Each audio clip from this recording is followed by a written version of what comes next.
What's up everybody, it's Put McGee here, and today we're going to be talking about the Challenger decks for 2019 that were just recently announced. Now if you aren't familiar with what Challenger decks are, they are pre-constructed decks that are meant to be playable competitively right out of the box. Now, of course, that's all well and good, but there are a few little interesting notes to be said about this.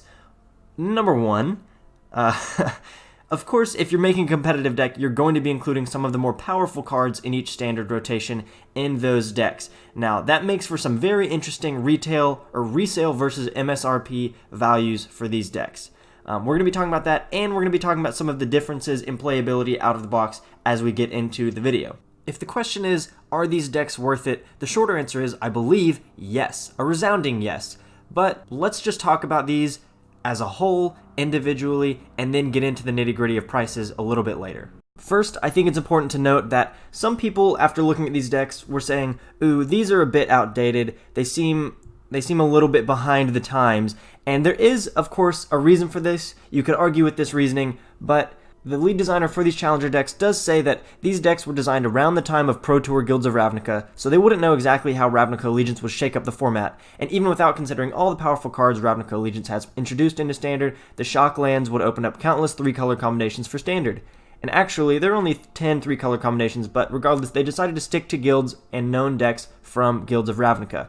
And I think this is important to note because there is a very good reason. Of course, they're right that they don't know exactly what to expect in terms of the meta scene for Standard during Ravnica Allegiance as they were designing these before Ravnica Allegiance was ever released.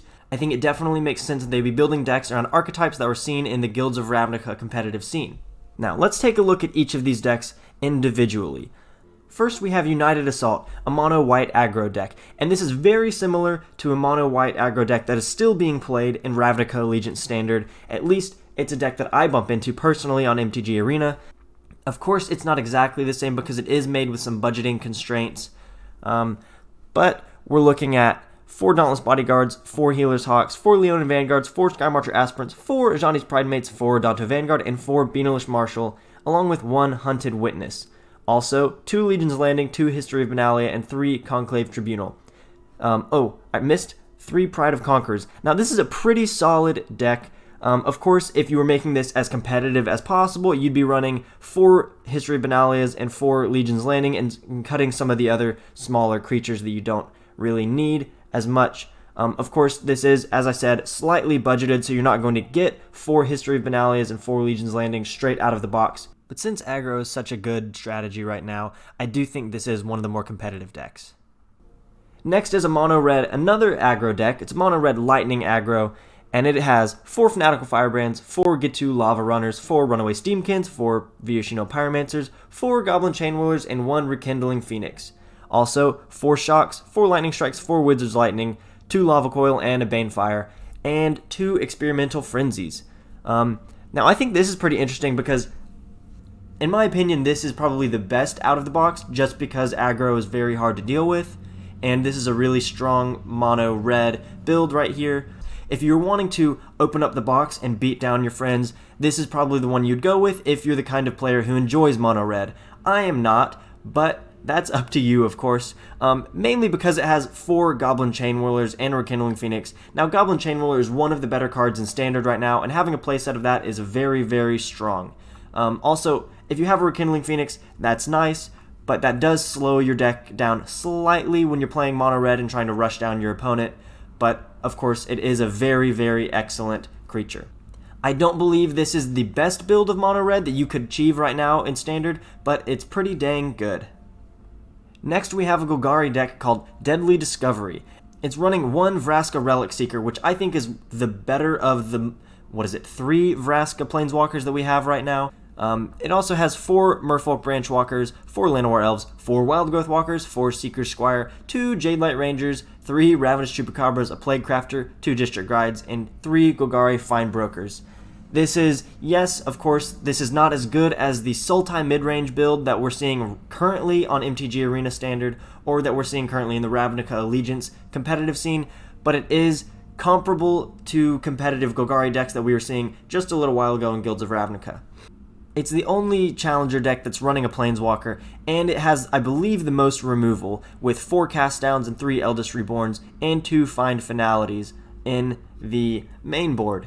Oh, and I forgot to mention Ravenous Chupacabra is just removal on a stick. So this is a very good deck if you're not looking to play a faster, more aggro type playstyle. Lastly, and definitely not least, our fourth deck is a blue-red Arcane Tempo deck. At its center, it has 2 Niv-Mizzet Paruns and 1 Arclight Phoenix. It's also running 2 Murmuring Mystics, 4 Crackling Drakes, and 4 Goblin Electromancers, with a whole suite of instants and sorceries that I won't go over right now. You can look at them on the screen while I talk. Now, this is the most interesting deck because it is by far the most valuable deck, with Arclight Phoenix running about $30 right now for 1 copy of it. So that's going to put a big plus on that resale value, and it has 3 Sulphur Falls, which run about $10 a piece right now. That said, it looks like this is probably the least competitive out of the box, just because it doesn't have as many copies as you would want of Arclight Phoenix.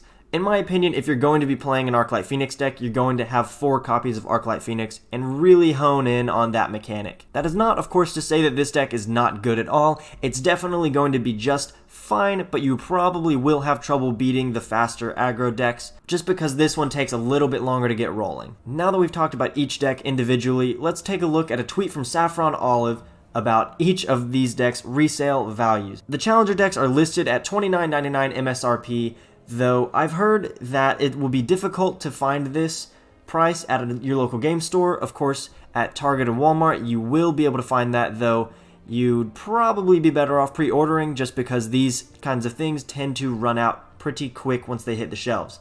Now, United Assault, the White Weenie deck, is ranking in at $63.94, Lightning Aggro $79.24, Deadly Discovery is $72.12, and Arcane Tempo is $122.66. Of course, you're going to see slightly different prices depending on where you're looking online at card prices, but this is going to be pretty dang close. As I said earlier, the Arcane Tempo deck is way more valuable than any of the others just because it has 1 Arclight Phoenix at $30 and 3 Sulphur Falls each at $10. Now, if you are concerned with MTG economy, I would say go ahead and probably pre-order a set of all of these decks, or just as many Arcane Tempo decks as you can get your hands on. This is going to be a pretty nice investment, because if you wanted to scalp some of the valuable cards out of those and sell them and keep the rest just as bulk, this is probably a pretty good way to do it. As with the original Challenger decks, I'm all for having decks that can be played competitively straight out of the box, but I do have some issues with the way they're doing it right now, simply because it seems Wizards of the Coast doesn't care a whole lot about price differentials, at least in resale value for these decks.